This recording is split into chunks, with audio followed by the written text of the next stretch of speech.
السلام عليكم، انا دينا شعراوي. دي الشانل بتاعتي بوليمر كرافتس. النهارده هنعمل المج ده. يلا بينا نبدا. دي الالوان اللي هنحتاجها. طبعا انتوا ممكن تغيروا الوان الفساتين بتاعتهم زي ما انتوا عايزين. هنبدا بان احنا نعمل الراس. هي عباره عن كوره وهنبططها.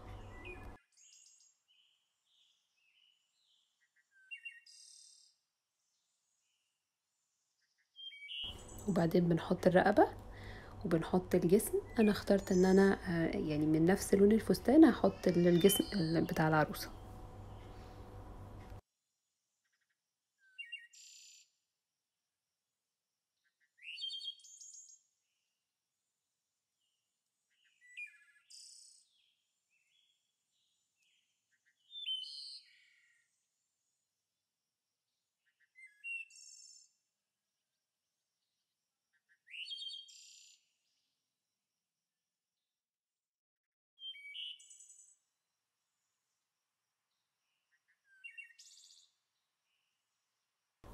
بعدين ناخد قطعة من لون الجلد ونعملها الرجلين بتاعتها،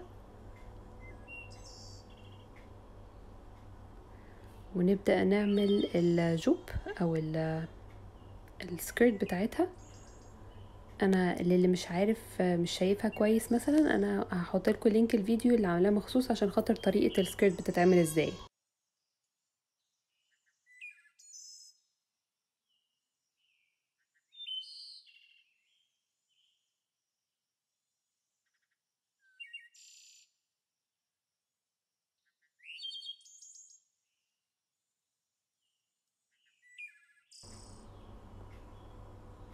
واحنا بنلزق الجوب نحاول نظبط شكل الجسم بس عشان خاطر هي يعني يبقى شكل العروسة مظبوط. نقطع الزيادة وبعدين نحط الجوب عليها.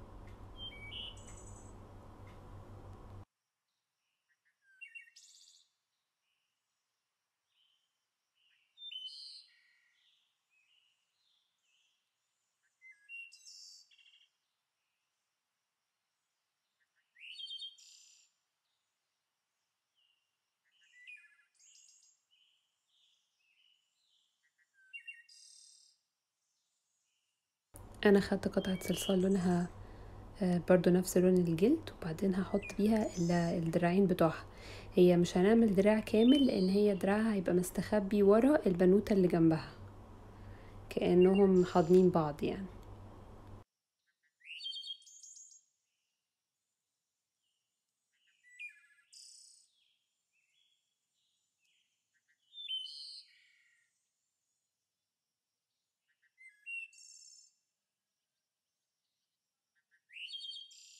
نبدأ بقى نعمل الوش. اولا لازم ننظف كويس جدا قبل ما نشتغل في التفاصيل بتاعة الوش. لازم ننظف الصلصال كويس. في نص الراس بالظبط هنعمل الخط ده، وبعدين ناخد البول تول ونعمل بيها مكان العين.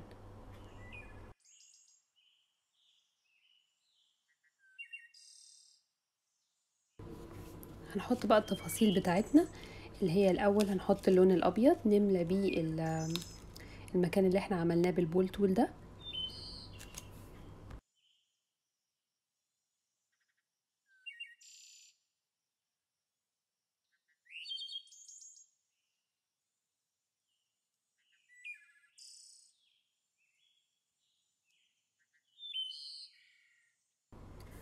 ناخد بقى اللون البني. انا هعمل لون عينها بني، طبعا انتوا احرار، بس انا عشان ده كان اوردر اصلا وهي كانت عايزه كل العيون يبقى لونها بني فانا عملته كده.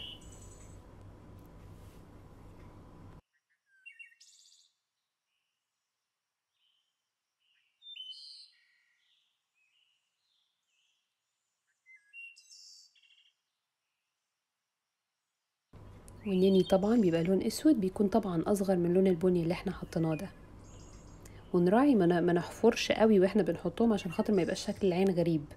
احنا يا دوب بنحطهم، طبعا تبقى طبقه رقيقه جدا العيون دي.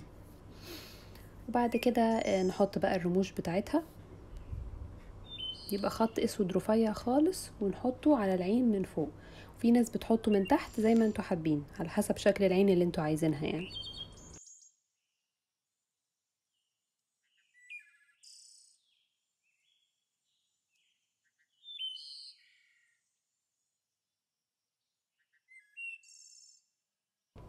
نفس الكلام طبعا في العين التانية.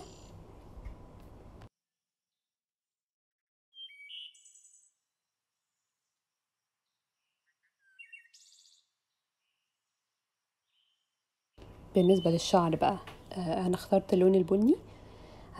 فردته يعني بالباستا ماشين رفيع خالص، وظبطته وقطعت الزيادات علشان خاطر ايه اعرف احط الطبقة الاولى في الشعر. مهم قوي نحط الطبقة دي قبل ما نحط الخصل عشان خاطر ما يبانش فراغات بعد كده في وسط شعرها.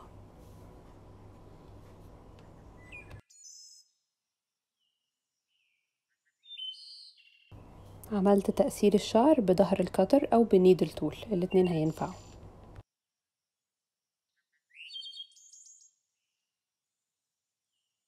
باستخدام بقى الاكسترودر او المكبس بنعمل الشعر بتاعها. انا عملت يعني هو بنفس طبعا اللون البني ده، انا خدته وعملت منه شرايط رفيعة خالص خالص زي ما انتوا شايفين كده، وبعدين لزقتها. انا هشيل حبة زيادة حسيت ان هما زيادة، هقطعها الاول بحيث ان يكون ناحيتين مظبوطين، وبعد كده هشيل الزيادة منهم.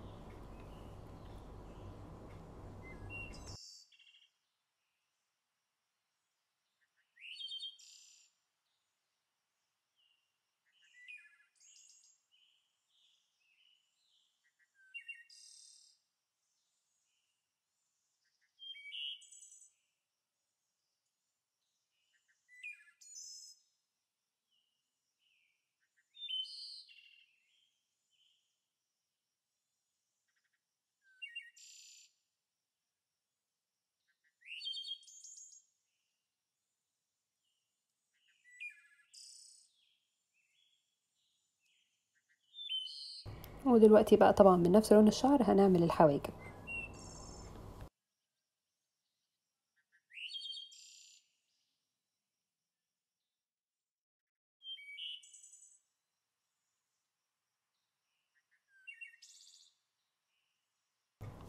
انا استخدمت الصلصال السائل عشان الزق بيه الحزام على الفستان عشان انا مش عايزه اضغط عليه قوي، واستخدمت صلصال لونه ذهبي عشان اعمل الحزام. في الثلاث فساتين هعمل الحزام بتاعهم ذهبي عشان يبقوا كلهم شبه بعض. هنبدأ بقى في البنوتة التانية اللي جنبها نفس الخطوات بالظبط تقريبا، بس يعني هنغير مثلا شكل الشعر شوية، بس هي نفس الخطوات باستثناء ان اللون هيبقى لون الفستان هيبقى لون مختلف.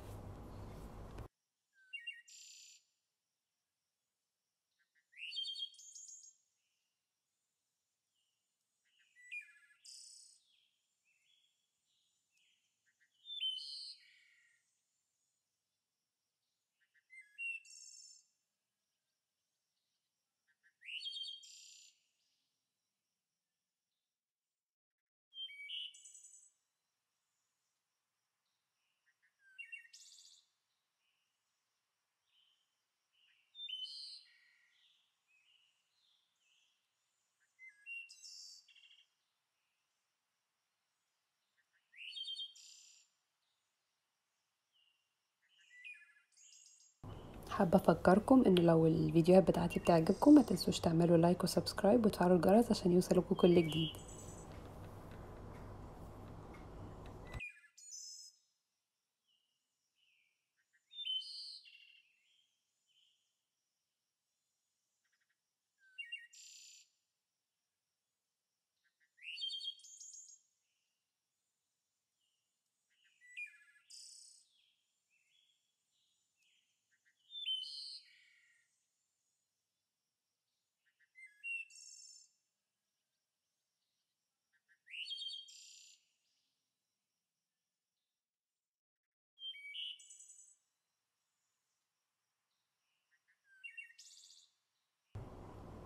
هنا بس انا عاملة شعرها على جنب، البنوتة اللي في النص كان شعرها مقسوم من النص، ده مقسوم من الجنب،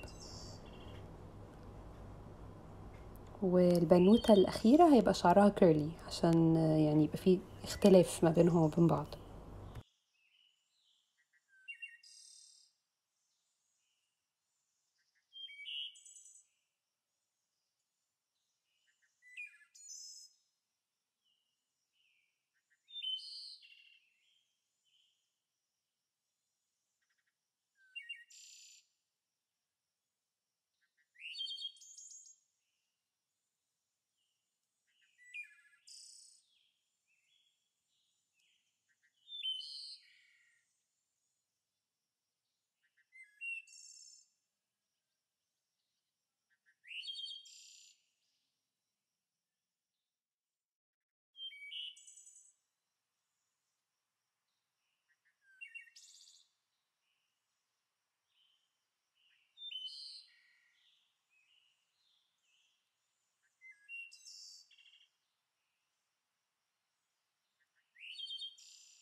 هنا انا كنت نسيت اوريكم ازاي بنحط الدراع في البنوتين اللي على جنب، فهوريكم شكله اهو.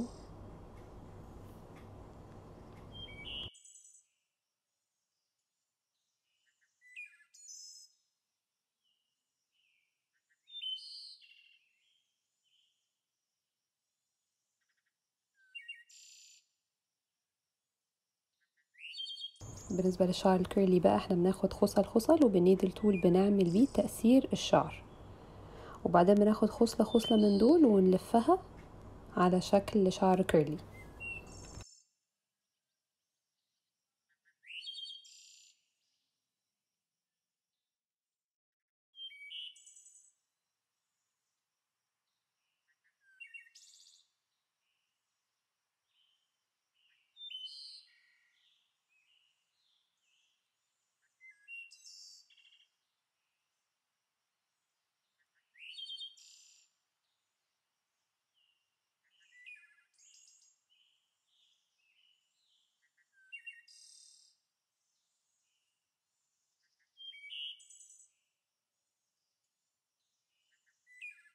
ونقعد نحط خصلة خصلة لحد ما نكمل الشعر كله.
بعد كده بقى هنزود العينين زي ما عملنا في العرايس اللي قبل كده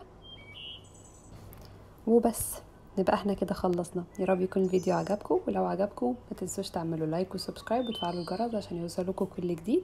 ولو عندكم اي حاجه عايزين تقولها لي يا ريت تقولها لي تحت في الكومنتس. انا هسيب لكم اللينكات بتاعتي في الديسكريبشن بوكس او في صندوق الوصف، وكمان في اول كومنت عشان لو حد عايز يشترك عندي في الجروب.